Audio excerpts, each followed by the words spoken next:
Euh, D'abord, ce qui m'a déplu, c'est qu'il n'y avait pas d'image. Quand je lis, j'aime bien. Donc, ce qui m'a plu, moi, c'est d'abord l'histoire, de lire une histoire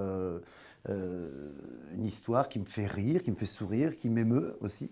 Comme on lit un bouquin, c'est compliqué de lire un scénario, c'est un petit peu chiant même. De lire, de bien le lire, c'est encore plus dur. De le lire en oubliant son personnage, c'est encore plus dur. Là, il y avait voilà, une jolie histoire. C'est-à-dire que souvent, il y a beaucoup de choses à revoir, et là, il n'y a pas grand-chose à revoir dans le script, ça se tenait bien. Et puis, il y avait ce que j'aimais bien, c'est que je ne m'attendais pas à ce qui se passait à chaque page. J'ai été surpris.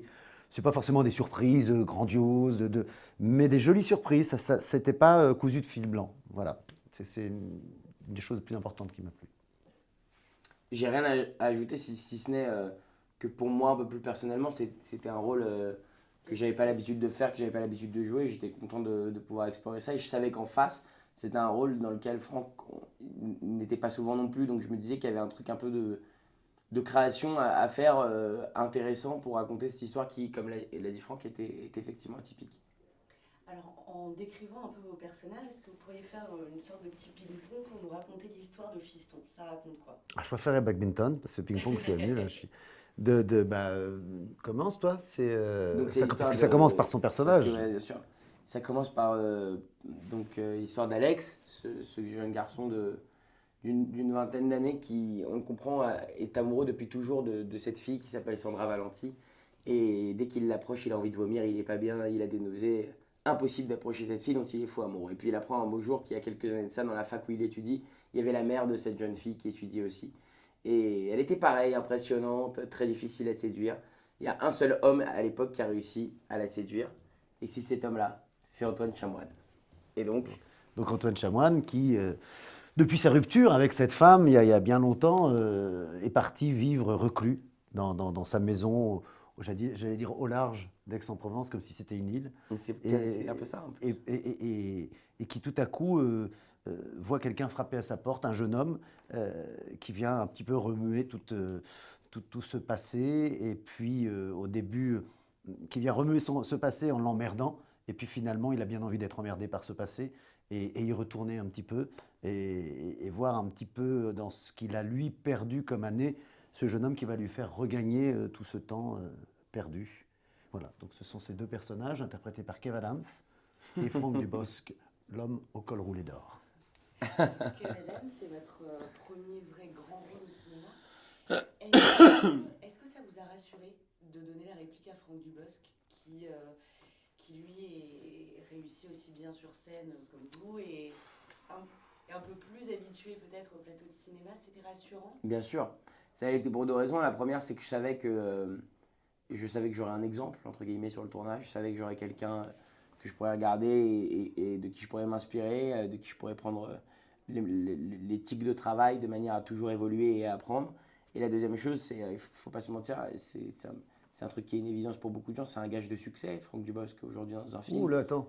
Et non, mais je ne fais pas une généralité, mais tu vois ce que je veux dire. Tu fais partie de ces noms que, j'allais dire le public, mais que moi, en tant que jeune homme, j'aime bien aller voir au cinéma. Donc forcément, si je me dis que moi j'aime bien aller voir au cinéma, je suis forcément pas le seul. Et vu les chiffres de la moyenne des chiffres des 10 derniers films qu'il a fait, je suis évidemment pas le seul à adorer aller le voir au cinéma. Donc ça aussi, c'est rassurant. Tu te dis, je fais un film, je vais travailler dur, mais c'est aussi peut-être pour aller convaincre un public qui n'est peut-être pas le mien non plus aujourd'hui. Enfin voilà, il y a plein de choses qui sont motivantes quand tu travailles avec quelqu'un qui est déjà établi, qui est déjà une star, qui a déjà une carrière immense et qui a déjà beaucoup de succès.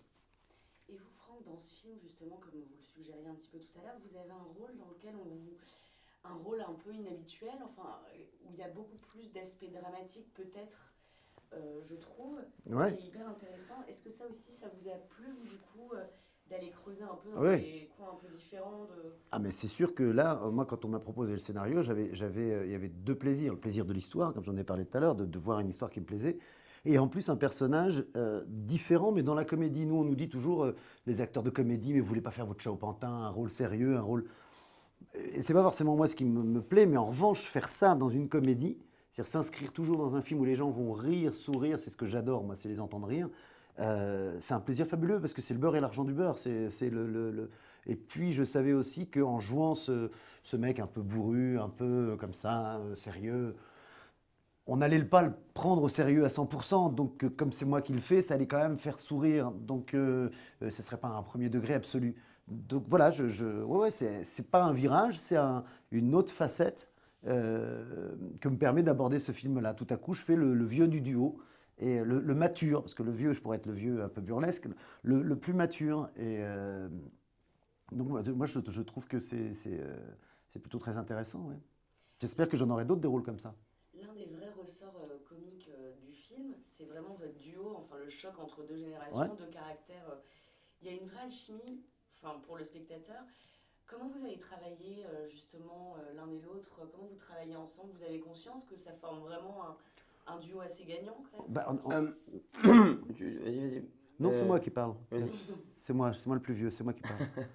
Non, mais ça s'est fait tout seul. Enfin, je sais pas ce que tu vas. Mais Très ça naturellement. ouais, c'est ouais, ce que j'allais dire. ça s'est fait. C'est-à-dire que moi, je pense justement que là où au cinéma, quand tu vas voir un film, tes spectateurs, tu dis c'est bizarre, il y a un truc chelou entre ces deux acteurs. Je pense que c'est justement quand ils se disent, ok, là, il faut qu'on soit bien copains à l'écran. N'hésite pas à me taper un peu sur le dos comme ça. Et puis, en fait, nous, pas du tout. C'est-à-dire que ça a été très naturel à tel point qu'il n'y a jamais eu un seul moment pendant le tournage. Et pourtant, on a remis beaucoup de choses en question. Mon personnage, son personnage, mon look, son look, enfin plein de choses. Mais jamais on n'a remis en question l'alchimie entre les deux personnages. Jamais on s'est dit, ah peut-être que là on devrait être plus proche ou peut-être que là on devrait être moins Non, éloigné. tout s'est fait vraiment. Tout s'est fait avec beaucoup de naturel. Et forcément, ça se sent à l'écran et c'est aussi pour ça que ça se sent aussi fort, c'est que c'est très sincère. Et puis il y a un truc souvent, on se dit, les acteurs de one man show, ils sont un peu solistes dans leur coin et tout. Mais, même si ça c'est vrai par notre métier, mais quel bonheur de se retrouver à deux parce que tout à coup, c'est plus la même pression sur les épaules. C'est à coup, on est deux. Enfin, moi c'est comme ça que je le prends. Et apparemment, Kev aussi, c'était. Mais tout à coup, il n'y avait pas de, je te prends la couverture et je. Ça peut arriver, hein, mais il y avait comme une libération tout à coup, on multiplie par deux nos forces plutôt que de faire un et un, quoi. Mais ça s'est fait vraiment naturellement. Et puis on avait chacun à apprendre de l'autre. Il y a moi à reprendre la fraîcheur que Kev a, que je n'ai pas forcément perdu, mais qui est. Je peux rentrer dans une routine, vous voyez, là tout à coup je vois des choses. Mais t'es frais comme un Hollywood chewing gum. Mais oui, mais. J'aime. Et enfin, Hollywood chewing gum, rester sous une chaussure. Non, mais il y avait tout ça. Après, Kev, moi, je n'avais pas beaucoup de conseils à lui donner. Le seul truc qu'il faisait, je ne sais pas, je ne sais même pas comment ça s'est passé. Ça s'est passé tout seul, l'alchimie. D'ailleurs, en alchimie, il n'y a pas s'il y avait une formule chimique qui fait qu'on peut mettre deux acteurs, bon, là, le choix s'est fait dès la première rencontre, c'était assez. Évident. Ouais. Mais vraiment, j'allais dire, c'est comme une rencontre amoureuse finalement. Quand tu rencontres quelqu'un dans ta vie que tu kiffes, t'as pas besoin d'expliquer, t'as pas besoin de créer quelque chose ou de dire, tu comprends, je trouve que ça va bien entre nous, mais il faudrait qu'on arrive à avoir plus d'alchimie quand même. Soit c'est naturel et ça le fait, soit c'est pas, enfin, et ça le fera pas, quoi. Et d'ailleurs, dans le film, il y a une scène de comédie à deux, mais moi je trouve que celle où on est le plus proche, c'est celle où on est le plus loin dans le film. Celle où on se dit nos quatre vérités qui sonne encore le plus juste presque, parce qu'il y a quelque chose que l'un et l'autre, on n'a pas l'habitude de faire. C'est pas des registres, c'est très sérieux ce moment-là. C'est très. Et il y a comme une vérité là-dedans, en tout cas de ce qu'on reçoit. Lui me donne mes quatre vérités de vieux con dans le film.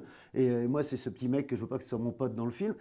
Et ce moment-là, bah, c'est pour moi à jouer le moment le plus. C'est une des rares fois dans ma carrière d'acteur où j'ai vraiment pensé ce que je disais. Quand on fait de la comédie, on pense ce qu'on dit, mais on est il y a des côtés techniques. Là, non, il y avait un côté. Ça faisait un moment qu'on tournait ensemble et de lui dire ces trucs-là. D'où t'es mon pote, toi ou machin. Il y avait comme un petit ressenti, ces petits plaisirs qu'éprouvent les acteurs de drame et de tout ça. Je l'avais à ce moment-là, moi, être en face de Kev. C'est un moment de connexion encore plus fort que dans la comédie. Je ne sais pas si tu comprends ce que je dis. C'est très compréhensible. Si toi tu comprends, ils vont tous comprendre. Et je suis très d'accord en plus. Kev Adams, vendredi, se tenaient les Césars. Je voudrais savoir ce que ça vous a fait de rencontrer Scarlett Johansson. Bah, c'est surtout, il faudrait savoir ce que c'est. Elle, ça lui a fait de me rencontrer quand même. Parce que ça fait quand même 3-4 ans que je lui dis de venir chercher ses affaires à la maison. Que la fille, elle insiste, soi-disant, elle reste à Paris pour son mec. Je sais très bien qu'elle reste à Paris pour rester dans mes parages. Sauf que moi, je lui ai déjà dit il y a 4 ans, c'est fini. Donc si elle me regarde, Scarlett, tu seras gentil, s'il te plaît, de me laisser tranquille. Et de ne pas appeler Franck non plus la nuit, parce qu'il a une vie de famille également. Et que je ne sais pas qui c'est.